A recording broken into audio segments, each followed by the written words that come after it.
Craig, how'd you rate the performance from a Chelsea team that desperately needed the points? Well, first and foremost, let me just go back to your point about Stevie. His timing's not great as usual. He's in that boiling hot car, faced like a tomato, driving to Philadelphia, probably getting lost, arguing about directions to somewhere that he's been 100 times, and he's going to get there and find out that Liverpool have done it today. So he will be celebrating tonight for sure. I'm not quite sure how the players and fans in Liverpool are going to do it with the pandemic and the lockdown rules and the social distancing. But I think I was just saying to Frank before we came on air to tape this segment, is that Chelsea have been exciting at times this year, and I think it's going to give big hope to their supporters for next year, particularly with the Ziyech signing to come in, particularly with the signing of Timo Werner. They're very good going forward. And okay, Man City aided and abetted their downfall. But Chelsea at times in this game were excellent. And I know you're going to get to Pulisic, so I'm going to get it out of the way. He deserved his start, and he was brilliant. And he should have had another goal. He never quite got the best contact on it. It was cleared off the line.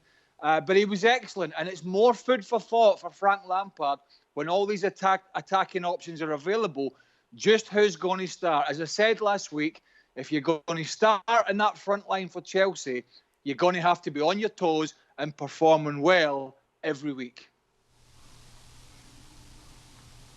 Frank, as Craig mentions, I'd be remiss if I didn't ask you about Christian Pulisic after his performance. Scores a goal, nearly scores another. Does he deserve to be starting for Chelsea? Oh, yes, definitely. I mean, every time I saw him playing, I mean, he did what he had to do. I'm pretty sure he can even progress and still progress and do every time give a better performance. But what he did today is very clever. He ran a lot like all his teammates. I think if Craig mentioned that offensively they did great, I think also defensively the work of Mount that we saw less than Pulisic, but also Pulisic on his side, Williams at some point, even Giroud the first half, they came back and they worked all together to make sure that Manchester City, we had a lot of thoughts before trying to find some spaces behind the defense or give another pass to maybe shoot. It was very complicated for Manchester City to get around that Chelsea team. But Pulisic, I mean, he was so clever when he did. He was breaking at some point, then when Mendy tried to get the ball, pushing the ball forward, and so fast, and what the last shot. You know, the curve to avoid Ederson is absolutely fantastic. I mean, that's a beauty. That's simply a beauty that we saw today from Pulisic, and he was fantastic. But he is not the only one, because I think that the performance of Chelsea was pretty good today. Sebi, just briefly, Sebi, when you know Frank Lampard, and I made this point before. Look, he's going to be under more pressure next year because they're spending money, but he knows that. He's not stupid, but he's not frightened to put people in a team. Doesn't matter who you are. Mason Mount was playing in the Championship on loan at Derby County last year. He's played every league game. He has played every league game, and he's blossomed, and he's got more confident, and Frank was right to mention him. So if you're playing well at Chelsea, Lampard will put you in no matter who you are. Conversely, for Manchester City, they got to find a way, and this might sound strange for a team that have won 8 of the last 9 domestic trophies, right? That's huge success. However, the gap to Liverpool this year has been too big. And they've got to find a way when they're dominating teams, and they did for long periods of this Chelsea game, particularly early on, with some super football, but they've got to find personnel that understand when City are attacking what the defensive responsibilities are of the game and making the right decisions. There's no Vincent Kompany around anymore to guide that ship at the back. So they're going to have to find that personnel. Otherwise, they're going to have the same problems next year. That silky football, but making way too many mistakes at the back and being picked out when they're dominating games, being picked off on the counter-attack.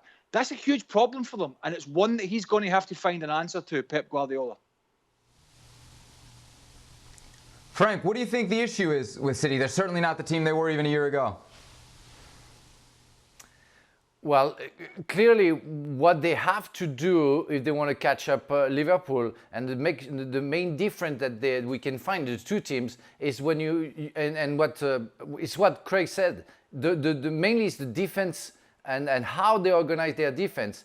Fernandinho is not a centre back, even if he already played there. But they have to work harder defensively. They have to work all together defensively. It's good to have the possession of the ball. It's good to dominate the game, but it doesn't mean that you're going to win it. And you have to be strong. Chelsea was very patient today. They had 2 chances in the first half, or 3 chances, and they scored a goal. So it means that at some point, Manchester City loses its concentration and the players don't do the job they have to do. You just see the goal that Pulisic scored. It's just a little mistake from Mendy and Gundogan, and the players don't adjust to that. Mendy doesn't follow Pulisic. He only tries to get the ball and to make the pressure like Guardiola asks all the time. But it's a big mistake at that point and at that time of the game. And that allows Chelsea to score a goal. So if they want to improve and maybe chase Liverpool next year, they have to improve there. When you see the names of the defenders at Liverpool and what they do on the field, and you see what Manchester City defense does, yeah, they have something to work on in that matter, because otherwise it's going to be the same next season for Manchester City. Thanks so much for watching ESPN on YouTube. And for more sports highlights and analysis, be sure to download the ESPN app. And for premium content and live streaming, subscribe to ESPN Plus.